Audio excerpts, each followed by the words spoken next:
So, you want to start a business? Let me guess. You've been inspired by that one TikTok bro who made 40,000 pounds in 10 minutes selling water bottles to dogs. Cute. I was there too. You start dreaming. You're picturing yourself on a beach in Bali, sipping overpriced smoothies while your Shopify store prints money. But let me hit you with something real fast. Starting a business is like dating someone hot with deep-rooted emotional issues. It looks amazing. You're in. You're pumped. Then it becomes therapy. Every single day. And nobody, literally nobody, warns you that the moment you start a business, your Google history becomes, how to do tax? Can I write off therapy as a business expense? What is VAT and why does it sound like a disease? Welcome to the club. You will cry, not once, not twice. You will cry so hard your bank will think you're being held hostage. And honestly, you kinda are, by your own ambition. Nobody tells you your first sale won't feel like victory. It'll feel like guilt, because you're not even sure if your product works yet. Hi, Becky. Thanks for buying my handmade candles. By the way, don't light it too close to anything flammable, or like, alive. Nobody tells you how lonely it gets. Your mates, they're out.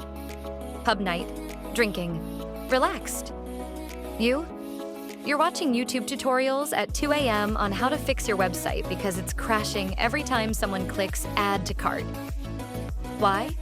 Because you saved money by building it yourself on a free plan.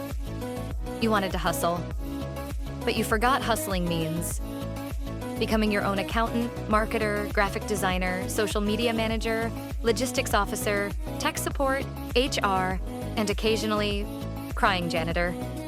Nobody tells you friends and family will become your unofficial sharks from Dragon's Den. So, you quit your job to sell mugs? How are you going to compete with Amazon? Cheers, Aunt Carol. How are you going to compete with menopause? Let me live.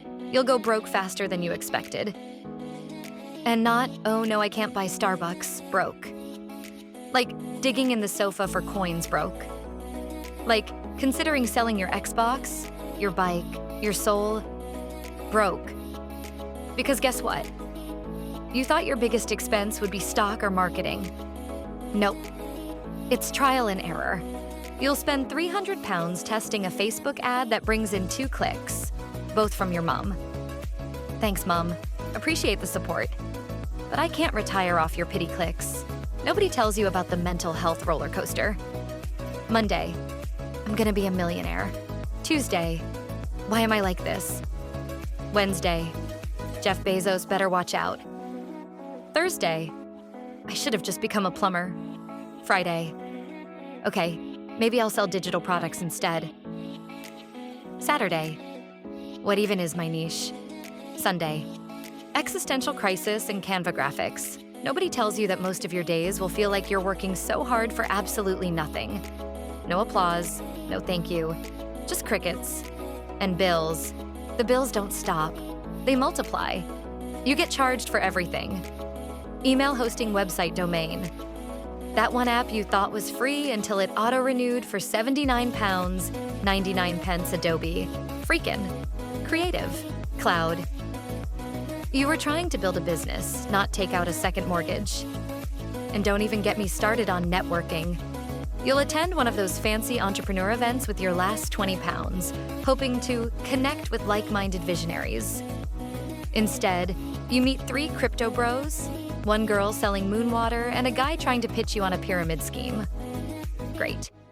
Nobody tells you about the shame of not being profitable. You'll avoid questions like, it's the tax man. How's the business going?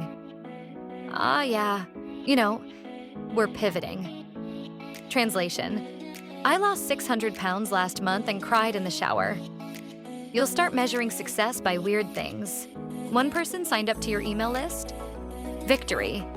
Got 3 likes on your product photo? You're basically viral. You sold 1 thing? Champagne.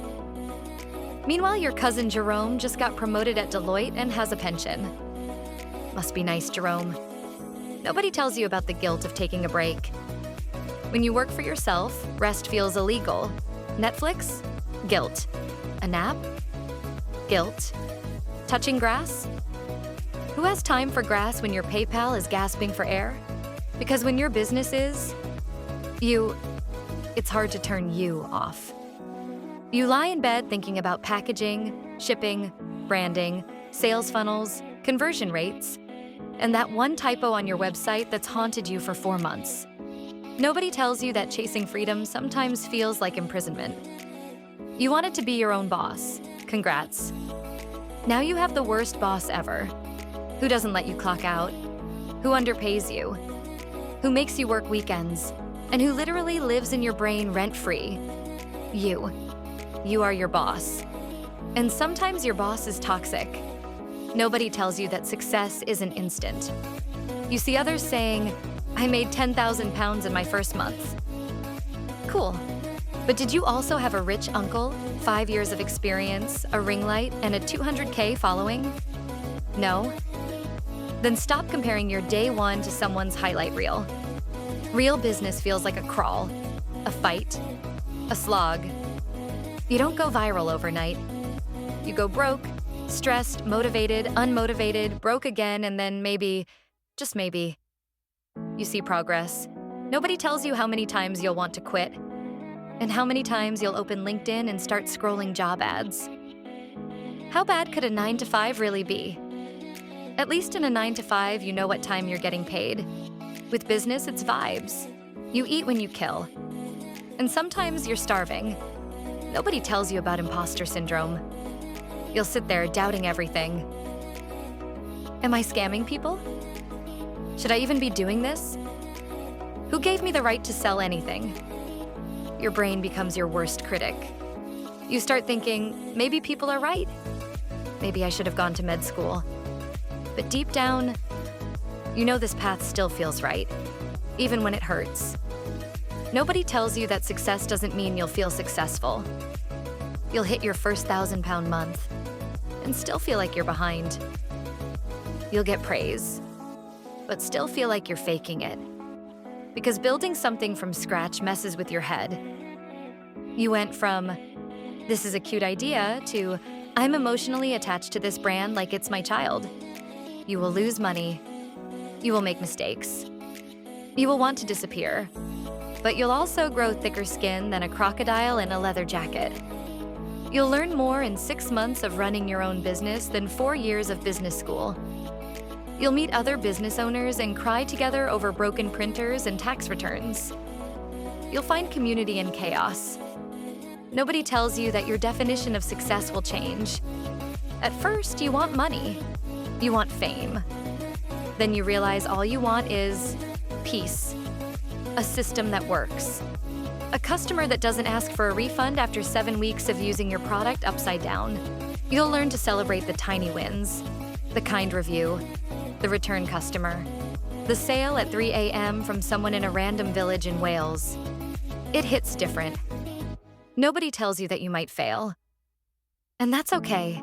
Failure doesn't mean you weren't good enough. Sometimes, it just wasn't the right product, or the right time, or the right market. But you tried. You dared to bet on yourself when most people wouldn't even bet on a sure thing. And that's not failure. That's courage. Nobody tells you that eventually.